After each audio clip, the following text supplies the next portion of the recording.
Assalamualaikum warahmatullahi wabarakatuh. Apa kabar anak-anak Ustadz? Ya, Ustadz harap anak-anak Ustadz semuanya dalam keadaan sehat walafiat dan tidak kurang suatu apapun. Nah, alhamdulillah, rasa syukur kita kepada Allah Subhanahu wa taala karena sampai detik ini kita masih diberikan nafas, masih diberikan nyawa.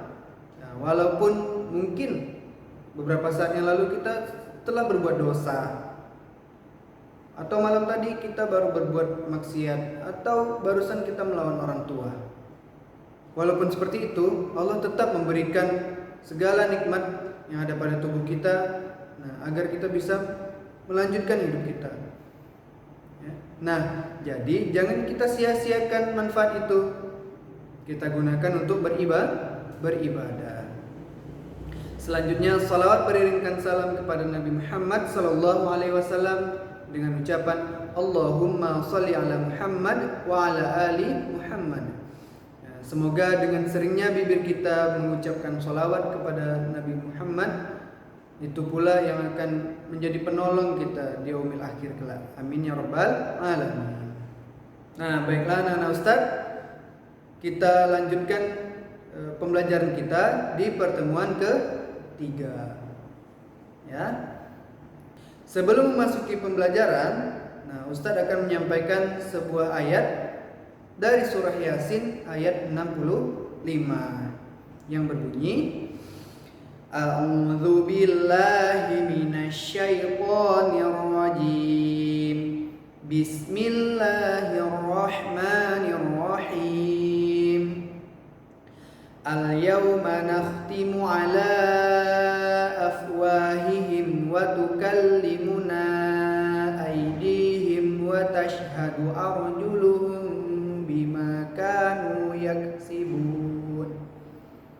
Nah, yang artinya pada hari ini, kata Allah, hari ini itu hari apa? Hari akhir, ya, hari akhir. Pada hari ini kami tutup mulut mereka, kata Allah. Mulut mereka itu siapa? Mulut kita. Nah, dan berkatalah tangan dan bersaksilah kaki atas apa perbuatan yang kita lakukan ketika hidup di dunia. Nah, jadi semua yang ada pada tubuh kita, baik itu mata, mulut, hidung, telinga, tangan, kaki, nah itu semua akan dipertanggungjawabkan. Nah, ayo, matanya sudah dilakukan untuk melihat apa aja.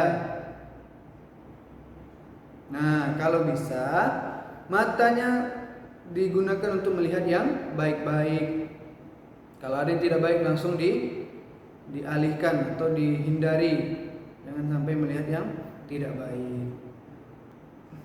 Nah, apalagi mulut. Walaupun mulut kita dikunci, tapi telinga kita bisa bersaksi apa saja yang telah kita ucapkan.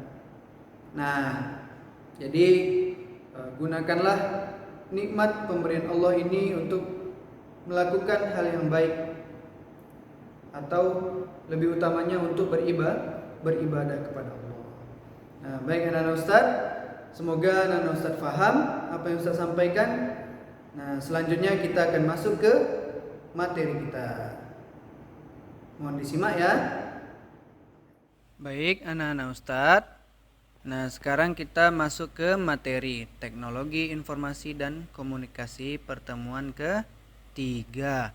Nah, kali ini kita akan membahas tentang perangkat, hardware, software, dan brainware. Nah, ini yang akan kita bahas karena sebelumnya kita telah membahas tentang apa itu pengertian teknologi informasi dan komunikasi. Nah, yang pertama ada perangkat. Perangkat teknologi informasi dan komunikasi. Nah, yang pertama ada hardware yang biasa disebut dengan perangkat keras. Yang kedua ada software yang biasa disebut perangkat lunak. Dan yang ketiga ada brainware, biasa disebut dengan perangkat pengguna. Nah, inilah yang akan kita bahas nanti. Nah, yang pertama ada hardware atau perangkat keras. Apa itu hardware atau perangkat keras? Nah, perangkat atau alat yang bisa dilihat dan dipegang secara fisik. Nah, itu singkatnya. Selagi kita bisa melihat dan memegangnya, berarti dia termasuk ke dalam hardware.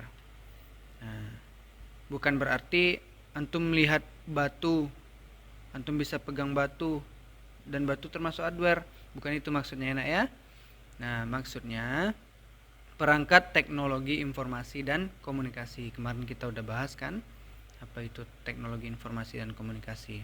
Nah, di sini ada CPU, ada monitor, ada mouse, ada printer, ada keyboard, ada CD, ada speaker, dan ada flash disk. Nah, ini merupakan perangkat keras atau biasa disebut hardware. Nah, ini akan kita bahas di pertemuan berikutnya tentang kegunaannya.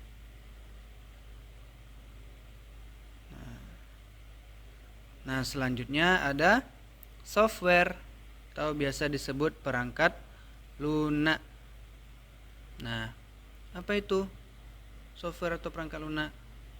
Nah, perangkat yang hanya bisa dilihat secara digital dan letaknya di dalam sebuah perangkat. Nah, contoh di HP antum misalnya ada Google Classroom.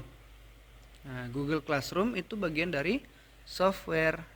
Nah, ada WhatsApp itu bagian dari software. Ada Google Chrome untuk mencari di Google itu juga bagian dari software. Ada Microsoft Word untuk biasanya ngetik. Nah, ada Microsoft PowerPoint, ada Mozilla, ya, ada Paint kalau yang hobi gambar ada Paint.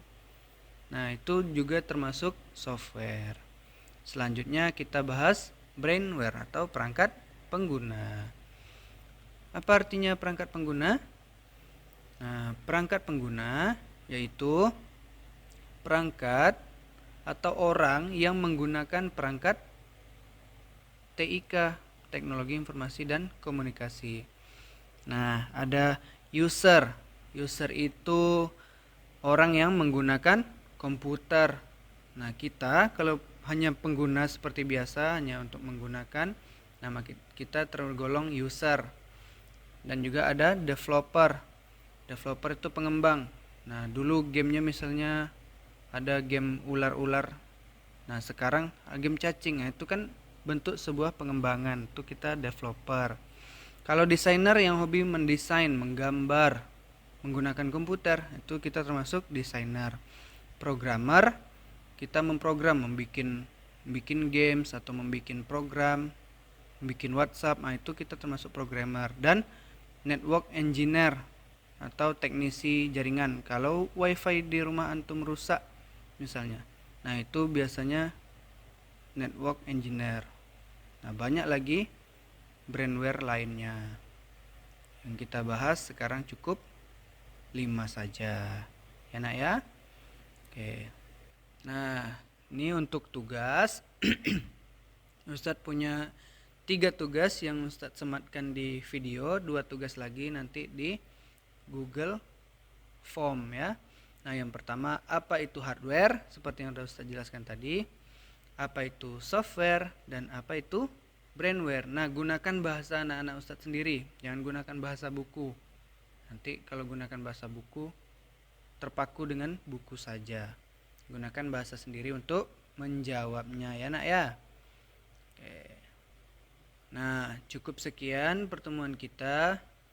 Ustadz akhiri dengan doa kafaratul majlis. Subhanakallahumma wa bihamdika asyhadu an la ilaha illa anta astaghfiruka wa atubu ilaik.